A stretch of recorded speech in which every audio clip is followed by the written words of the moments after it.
ఈరోజు ముఖ్యంగా బంజారా సేవాదల్ ప్రారంభించుకోవడానికి గత 80 సంవత్సరాల నుండి ఏజెన్సీ ప్రాంతమని ఒకవైపు మైదాన ప్రాంతం అని డివైడ్ చేస్తూ మైదాన ప్రాంతంలో ఉన్నటువంటి 70% ఉన్నటువంటి బంజారా సోదరులకు విద్యలో కావచ్చు, సామాజికంగా కావచ్చు, రాజకీయంగా కావచ్చు ఎటువంటి అవకాశం లేకుండా కేవలం ఎస్టీలకు బాబాసాహెబ్ అంబేద్కర్ ఇచ్చినటువంటి రిజర్వేషన్ని కేవలం ఏజెన్సీ ప్రాంతాల్లో కేటాయిస్తూ గత 50 సంవత్సరాల నుండి ఈ బంజారా సామాజిక వర్గానికి రాజకీయ ప్రాతినిధ్యం లేకుండా అన్యాయం చేస్తున్నారు.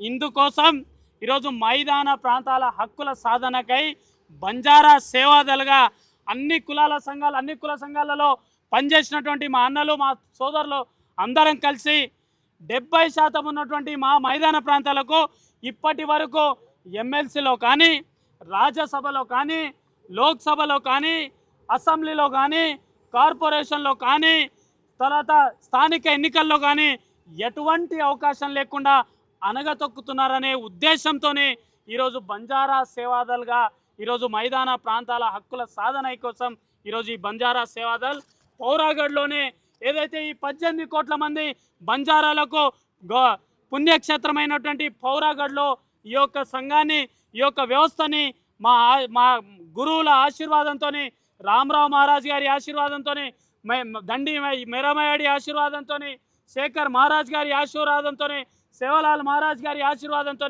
మేము ఈ యొక్క నామకరణని తీసుకొచ్చాం బంజారా సేవాదల్. మేము ఇప్పటికీ అందరము అన్ని జిల్లాల నుంచి కమిటీలు ఎన్నుకున్నాము, రాష్ట్ర నాయకత్వాన్ని ఎన్నుకున్నాము. ఈరోజు మీడియా ముఖంగా కొంతమంది మా ముఖ్య నాయకులకు కూడా నియామక పత్రాలు ఇచ్చాం. మేము ఒకటే చెప్తా ఉన్నాము, ఈ 3 సంవత్సరాల నుంచి మీరు చూసుకుంటే ముఖ్యంగా నేను దీనికంటే ముందు ముఖ్యంగా ఒకరికి థ్యాంక్స్ చెప్పాలి. ఎందుకంటే మైదాన ప్రాంతాల బిడ్డలకు అన్యాయం చేస్తూ ఉన్నారు. కానీ కేసీఆర్ గారు ఒక గొప్ప ఆలోచన చేశారు. నేను మీడియా ముఖ్యంగా కేసీఆర్ గారికి కూడా ఒక ధన్యవాదాలు తెలియజేస్తా ఉన్నా. ఎందుకంటే గిరిజన బిడ్డలు రాజకీయంగా దూరంగా ఉన్నటువంటి గిరిజన బిడ్డలను తండాలో గ్రామ పంచాయతీ చేసి, తండాలో ఉన్నటువంటి నాయకులను తండా గ్రామ పంచాయతీ అక్కడ సర్పంచ్లను చేశారు. సుమారు 4,000 మంది ప్రత్యక్షంగా సర్పంచులు అయితే అక్కడ పోటీ చేసినటువంటి ఇంకో 4,000 మంది రాజకీయంగా బయటికి వచ్చారు. ఈ యొక్క సందర్భంలో మేము బంజారా సేవాదల్గా కేసీఆర్ గారికి కూడా మేము ధన్యవాదాలు తెలియజేస్తూ ఉన్నాం. ఎందుకంటే మేము రేవంత్ రెడ్డి గారు వచ్చిన తర్వాత కేసీఆర్ కంటే ఎక్కువ రేవంత్ రెడ్డి గారికి బంజారా బిడ్డల పట్ల బాగా తెలుసు. ఎందుకంటే అదే పాలమూరు ఏజెన్సీ ప్రాంతాలలో ఆ పాలమూరు బిడ్డ నుంచి వచ్చాడు కాబట్టి బంజారా బిడ్డల గురించి రేవంత్ రెడ్డి గారికి ఇంకా బాగా తెలుసు. రేవంత్ రెడ్డి గారు ఇంకా న్యాయం చేస్తారేమో అని మేము ఆశపడితే ఈ 64 నియోజకవర్గాలు ఎక్కడైతే బంజారా బిడ్డలు ఓట్లేసి గెలిపించి ఈరోజు ముఖ్యమంత్రి రేవంత్ రెడ్డి గారిని ముఖ్యమంత్రి చేసుకున్న దానికి ఈరోజు సిగ్గుపడతా ఉన్నాం, ఈరోజు బాధపడతా ఉన్నాం. అరే అన్ని తెలిసిన నాయకుడు ఇంకా చేస్తాడేమో అనుకున్నాం. కానీ ఏమీ చేయకుండా అన్ని కార్పొరేషన్లు కేటాయించి సేవలాల్ మహారాజ్ కార్పొరేషన్ ఇప్పటి వరకు కేటాయించలేదు. 3 సంవత్సరాల నుంచి సంవత్సరానికి 500 కోట్లు ఇస్తాడు, ఒక్క రూపాయి కూడా ఇవ్వకపోవడానికి ఈరోజు బంజారా బిడ్డలు అన్యాయం అయిపోయింది. అలాగే అన్ని సామాజిక వర్గానికి మంత్రి పదవి ఇచ్చాడు. కానీ ఈరోజు బంజారా సామాజిక వర్గం సింగిల్ లార్జెస్ట్, తెలంగాణ రాష్ట్రంలో సింగిల్ లార్జెస్ట్ కమ్యూనిటీ బంజారా, ఒకటే భాష మాట్లాడే ఈ బంజారా సామాజిక వర్గానికి మంత్రివర్గంలో అవకాశం లేకుండా మమ్మల్ని అనగదొక్కిండు. అలాగే మాకు బడ్జెట్లో లేదు. అలాగే మొన్న ఏదైతే సేవలాల్ మహారాజ్ స్టాచ్యూని, సేవలాల్ మహారాజ్ విగ్రహాన్ని మధ్యమడుగులో పెడతా అని చెప్పేసి శ్రీకారం చుట్టి 100 కోట్ల రూపాయలు అక్కడిచ్చిండు. నేను రేవంత్ రెడ్డి గారికి ఒక విజ్ఞప్తి చేస్తా ఉన్నా. కేసీఆర్ గారేమో గోండుకి లంబాడీలకు పంచాయతీ పెట్టిండు, మీరేమో అక్కడ సేవలాల్ మహారాజ్కి అక్కడ హనుమంతునికి పంచాయతీ పెడుతున్నారు. ఇది కరెక్ట్ పద్ధతి కాదు. నువ్వు నిజంగానే ఫ్యూచర్ సిటీని, కలల సిటీలో నిజంగానే మమ్మల్ని గుర్తిస్తే మా 10,000 ఎకరాలు తీసుకున్నారు కదా ఫ్యూచర్ సిటీలో, అక్కడ ఫ్యూచర్ సిటీలో నువ్వు అక్కడ 20 ఎకరాలు ఇస్తా అంటున్నావు కదా, మాకు 20 ఎకరాలు వద్దు, కేవలం 10 ఎకరాలు ఫ్యూచర్ సిటీలో కేటాయించి అక్కడ 100 కోట్లు కేటాయించి సేవేలాల్ మహారాజ్ భవ్య మందిరాన్ని, మ్యూజియంని, ఆ 100 అడుగుల స్టాచ్యూను నిర్మించాలని బంజారా సేవాదల్ డిమాండ్ చేస్తూ ఉంది. అలాగే ఈ బంజారా సేవాదల్ గిరిజన బిడ్డలకు వచ్చే ప్రతి హక్కుని మేము డిమాండ్ చేస్తాము, అల్టిమేటం జారీ చేస్తాము, ప్రజల మధ్యకి వెళ్తాము. అక్కడ సేవాలాల్ మహారాజ్ భవ్య మందిరాన్ని నిర్మించాలని ఈ ప్రజాపాలన ప్రభుత్వానికి బంజారా సేవాదల్ డిమాండ్ చేస్తూ ఉంది. అలాగే ఏదైతే ఎస్సీ ఎస్టీ చెవేలా డిక్లరేషన్, ఈ ఎస్సీ ఎస్టీ చెవేలా డిక్లరేషన్లో ఒక్క హామీ కూడా ఇప్పటి వరకు ఈ 3 సంవత్సరాలలో ఒక్క హామీ కూడా కేటాయించకపోవడానికి మేము తీవ్రంగా ఖండిస్తా ఉన్నాము. తొందరలోనే ఈ బంజారా సామాజిక వర్గానికి మంత్రివర్గంలో స్థానం కల్పించాలి, ఎమ్మెల్సీలో అవకాశం ఇవ్వాలి, రాజ్యసభలో అవకాశం ఇవ్వాలి, అలాగే కార్పొరేషన్లో పదవులు కేటాయించాలి. ఈ 10 సంవత్సరాల పాటు ఈ బంజారా బిడ్డలు కాంగ్రెస్ పార్టీ జెండా మోసారు. కానీ ఈరోజు జెండా మోసిన నాయకులకు పదవులు లేవు, చెంచాగిరి చేసే నాయకులకు ఈరోజు పదవులు ఇస్తుంటే ఈరోజు బంజారా సమాజం ఈరోజు బాధపడుతుంటారు. ఈరోజు మీడియా ముఖ్యంగా ఒక గొప్ప సన్నివేశం మీకు చెప్తా ఉంటా. సంగారెడ్డిలోనే ఒక నాయకుడు కాంగ్రెస్ పార్టీలో వాళ్ళ తండ్రి గారు ఎప్పుడో సర్పంచ్ పదవి చేశారు. ఆ సర్పంచ్ పదవి చేసినా కూడా గుర్తింపుకు త్యాగానికి ఈరోజు వారి కుటుంబంలో ఒకరి పేరేమో సోనియా గాంధీ, ఒకరి పేరేమో రాజీవ్ గాంధీ, ఒకరి పేరేమో రాహుల్ గాంధీ, ఒకరి పేరేమో ఇందిరాగాంధీ.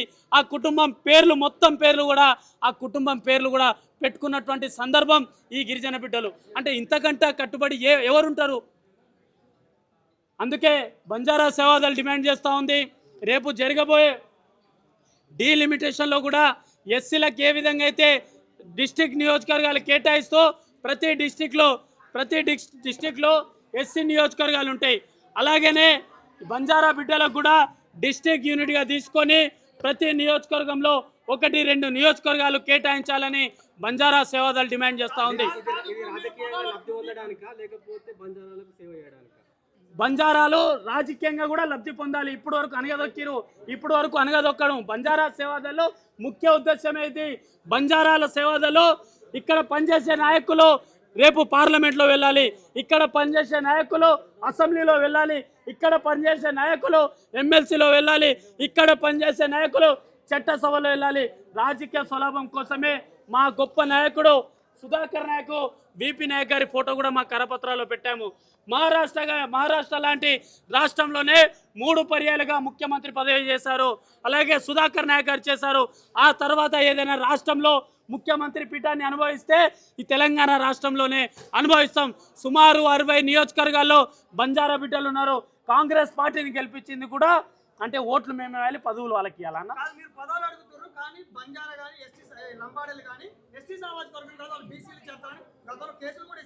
అదే ఇప్పుడు కొంతమంది బంజారాలు అడిగేటప్పుడు, ఇప్పుడు మేము మంత్రి పదవి అడుగుతున్నాము, ముఖ్యమంత్రి గారు ఏం చేస్తున్నారంటే అక్కడ గోండు కోయా సోదరులు, వాళ్ళు కూడా మా సోదరులే, వాళ్ళకేం తెలియదంటే ట్రైబల్ అంటే సుమారు దేశవ్యాప్తంగా 722 తెగలు ఉంటాయి.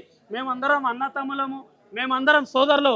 మా మధ్యలో పుల్లలు పెట్టి మేము మంత్రి పదవి అడగగానే అక్కడ గోండు కోయలకు లంబాడి పంచాయతీ పెట్టిస్తుండవు. ఇదంతా కేసీఆర్ గారు తీసుకొచ్చినటువంటి స్కెచ్. సో దీంట్లో మేము వారేదో రాలేసిరని చెప్పేసి ఆ రాళ్ళతో నిల్లు కట్టుకుంటాం, కానీ ఆ రాళ్ళతో తిరిగి వాళ్ళని కొట్టలేము. ఎందుకంటే వాళ్ళు మా సోదరులు, మాకు రావాల్సిన హక్కులు. ఇప్పుడు ఆతిరా మహారాజ్ గారు ఉన్నారు, వెంకటేశ్వర స్వామి పాచికలాడినటువంటి గొప్ప మహారాజు.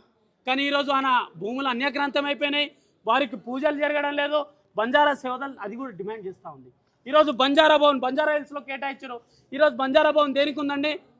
కన్వెన్షన్ హాల్, కిట్టి పార్టీలు పెళ్ళిళ్ళు చేసుకోవడానికి బంజారా భవన్. ఈ బంజారా సంఘం అడిగితే ఇయ్యదా?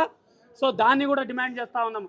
8th షెడ్యూల్లో గోర్బోలి లాంగ్వేజ్ని కేటాయించాలని డిమాండ్ చేస్తూ ఉన్నాము. లక్కీసా బంజారా గారి స్టాచ్యూను పార్లమెంట్లో కేటాయించాలని, ఏర్పాటు చేయాలని డిమాండ్ చేస్తూ ఉన్నాము.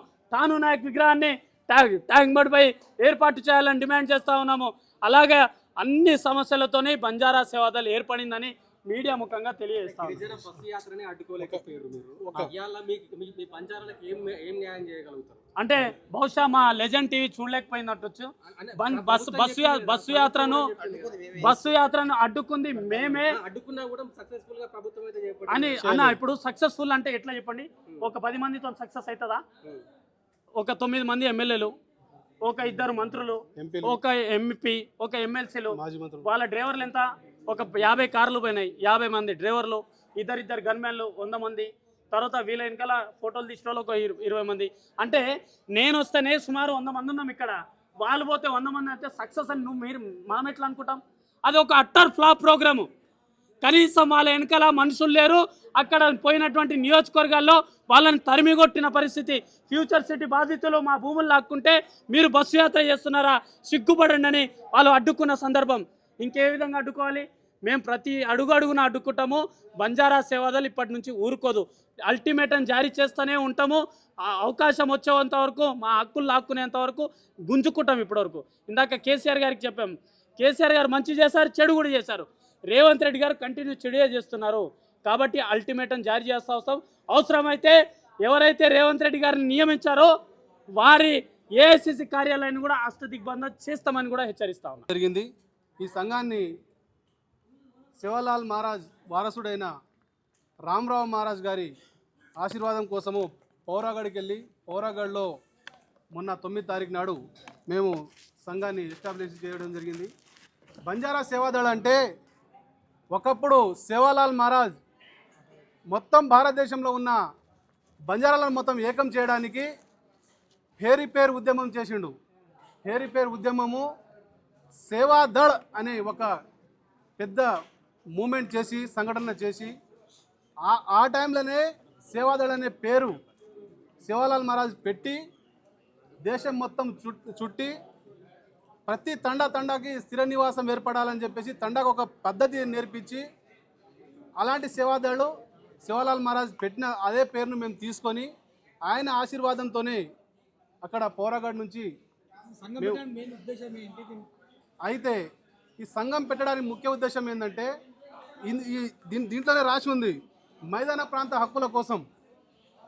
మైదాన ప్రాంతంలో ఉన్న గిరిజనులు ఈరోజు రాష్ట్రంలో ఏజెన్సీ, మైదానం అని చెప్పేసి 2 ప్రాంతాలు ఉన్నాయి. కానీ ఏజెన్సీలో ఉన్న గిరిజనులు మైదానంలో ప్రాంతంలో ఉన్న గిరిజనుల హక్కులను మొత్తం కాలరాస్తూ ఉన్నారు. ఎందుకంటే ఏజెన్సీలో ఉన్న నాయకులు కొంతమంది చాకచక్యంతో ఉమ్మడి ఖమ్మం జిల్లా, ఉమ్మడి నిజామాబాద్ జిల్లా, ఉమ్మడి ఆదిలాబాద్ జిల్లా, ఉమ్మడి వరంగల్ జిల్లాలో ఉన్న నాయకులు మొత్తము వారి ప్రాంతానికే ఉన్న రిజర్వ్ స్థానాలు మొత్తము 11 స్థానాలు మొత్తం వారి జిల్లాలకే కేటాయించడం జరిగింది. దానివల్ల ఇక్కడ రంగారెడ్డి, మహబూబ్ నగర్, మెదక్, నిజామాబాద్, కరీంనగర్ జిల్లాలో ఉన్న గిరిజనులకు చాలా తీరని అన్యాయం జరిగింది. దీనికోసం మేము ఈ సంఘం ఏర్పాటు చేయడం జరిగింది.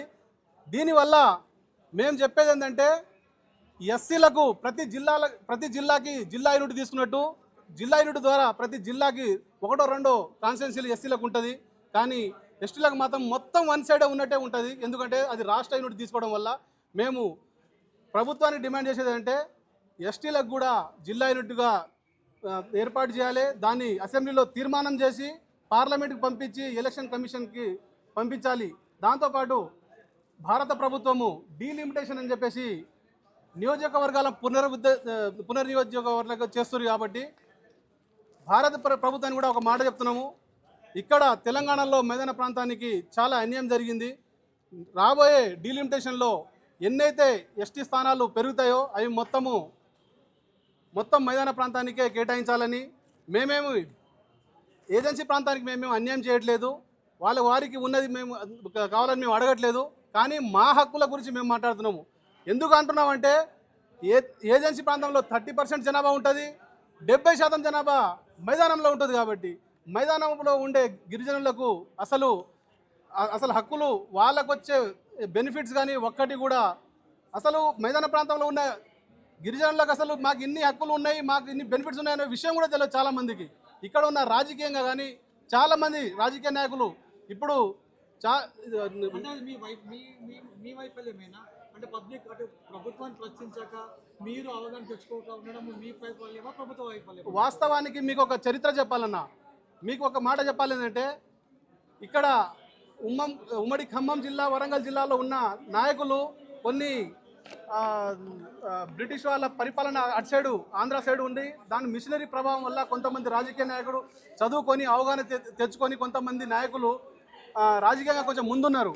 కానీ రంగారెడ్డి, మహబూబ్ నగర్, మెదక్, నిజామాబాద్ జిల్లాలో మొత్తం నిజాం పరిపాలన ఉండి ఇక్కడ మొత్తము దొరలకు, గడీలకు, పటేల్గిరికి బానిసలు ఉండి వాళ్ళు వారి మొత్తం వారి బానిసత్వంలో ఉండి అసలు మనకిన్ని హక్కులు ఉన్నాయనే విషయం వీళ్ళకు కూడా తెలియక చాలా అన్యాయం జరిగింది.